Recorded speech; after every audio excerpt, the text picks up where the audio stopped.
Check out Matthew Roberts' band New Rising Sun at newrisingsun.com. S-O-N. S-O-N.com, right. And I wish you luck. I wish I knew if you were Charles Manson, but I'm going to try and help you find out. Maybe we'll find out and then we'll come back. One of the girls, the first girl, Mary Bruner, Teresa Bruner, who gave birth to Charlie's first child that they named Valentino, Michael Manson, who was born incidentally April 1st, 1968, a few days after I was 22nd, 1968. It's likely that we were conceived in the same event.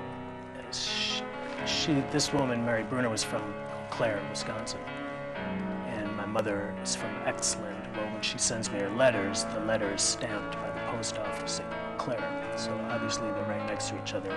These are small little towns. Clearly they knew each other. They were the same age. They looked the same. Said that she might have confused male aggression for male vigor, and ultimately what happened is, yeah, her Kool-Aid was laced. She was drugged with LSD, and there was a, love-in or an orgy, as they had in the 60s. And, it was easy to imagine that while under the influence of LSD, you were probably, willing participant, and then afterwards you start to think about what you've just done, and you might imagine that you weren't such a willing participant, and particularly in light of who, you were involved with. So it wasn't a brutal rape, from what I understand. It was a, basically a drug-induced LSD orgy, love-in, or be out of her mind. And I've never met her. I've only corresponded through the mail and over the phone. And she believes or claims that the FBI or somebody is intercepting her mail and messing with it and altering it in some way. And she's even, I guess, in several altercations with the postwoman, the post office lady. Well, that's easy to do. Been in some trouble with. So,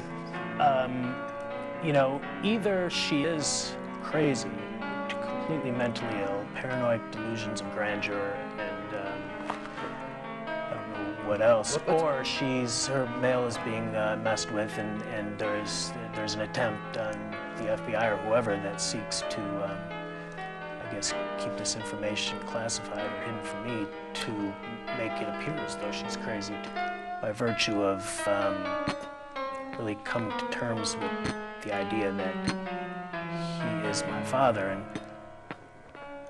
ultimately I feel sorry for him. He's the most enslaved person, holds the world's record for the longest incarceration. She had a terrible childhood. Had his childhood been better, things would have certainly turned out a lot better, but... If you spit in my face and smack me in the mouth and throw me in solitary confinement for nothing, what do you think's gonna happen when I get out of here? And the letter I wrote to him basically was just, what is the truth? I mean, do you know my mother? Did this event occur? And I don't really care about you or, And he responded right away. I got a letter back within 2 weeks, and the first letter was very, fatherly and kind and compassionate and loving. He was trying to explain himself and, why things worked out the way they worked out, and he was giving me advice, and he wrote a song for me, and he confirmed that he knew my mother. He was in Cook County at that time. He described her father in a way that he doesn't seem like he would otherwise been able to have known things about him had he otherwise not been in contact with him or met him.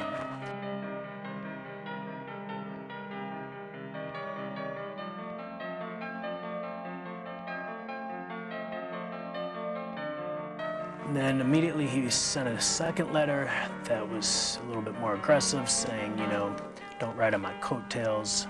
Remember, I came before you. You're just a wheel, and I don't even like wheels anymore. And that kind of made me mad. I basically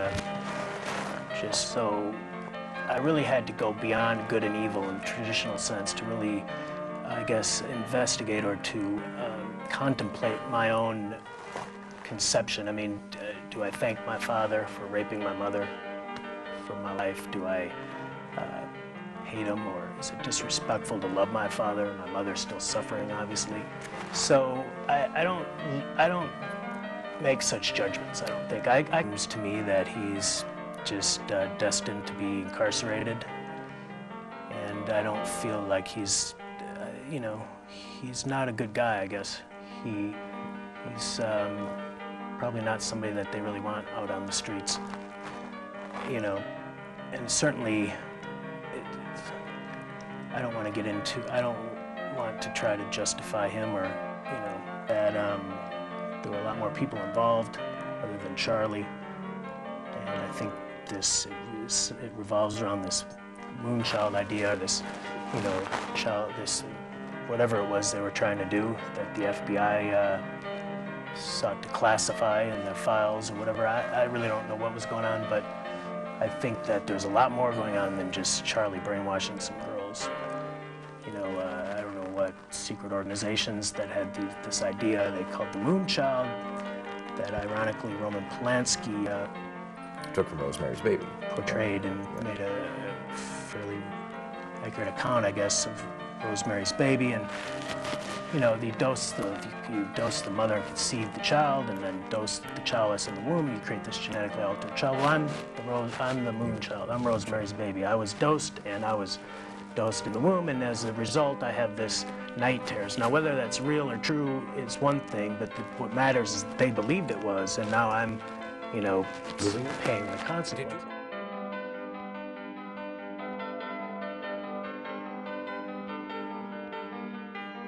Yeah, you kind of do look like him. I'm putting the picture up behind you. I'm doing a side-by-side comparison. Yeah, you got the look. Well, what I'll do for you, the only thing I can say is, look, I can contact the kid we know who is Charles Manson's son, who is a recluse and doesn't want that information out at all. Right, he doesn't like it known at all. Yeah, he's really bummed out about it. And I could contact him and find out, and then give you the DNA test, and you can find out once and for all. So I'm going to work on that for you. All right, so if anything good comes out of that, or bad, you can thank me.